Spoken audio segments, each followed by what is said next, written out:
my 1980 K10 LS swapped. I did get this motor from a 2005 2500 HD, and it was initially in my mud racer that I had. I had the intake flipped backwards, inside the cab, all the wiring and the computer all sat in the cab on the passenger side.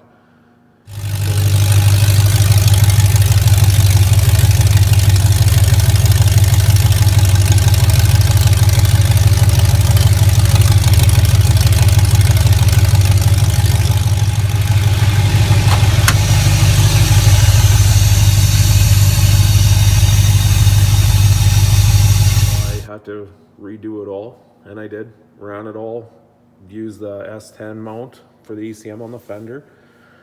I also made up this mess right now that I got to clean up.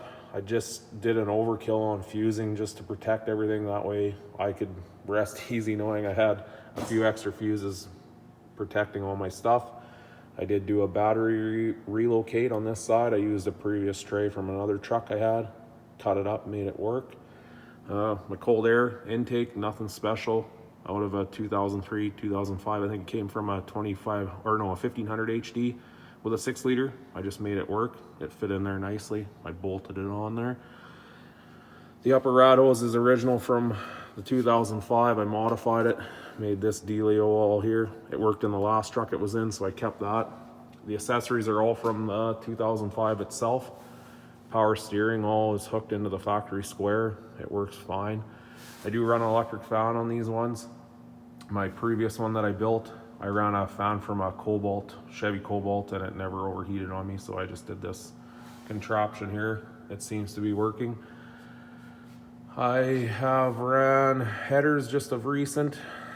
Schoenfield, however you say it, butchering the name there.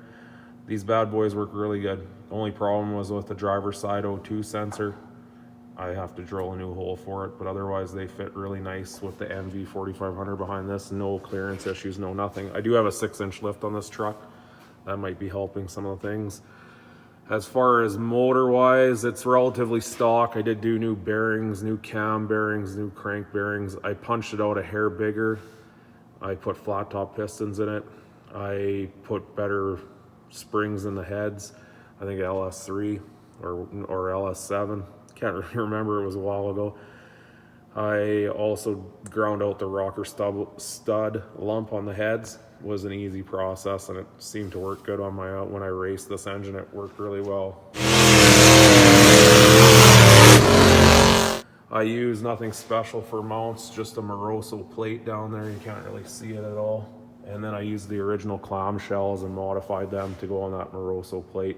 It works. It's probably not the best system out there, but it gets the job done. And yeah, I had to modify my firewall. This truck was an SM465 originally with a manual clutch, and then I put an MV in it.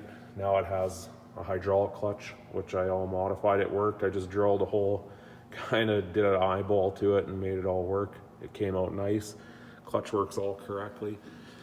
So that's my swap. I did build my own harness by myself, depinned it, followed all the stuff online. Wasn't bad, but otherwise it's pretty easy to do the swap. Like I said, I'd do another one in the future. If you like this video, give it a thumbs up, leave a comment, let me know what you think.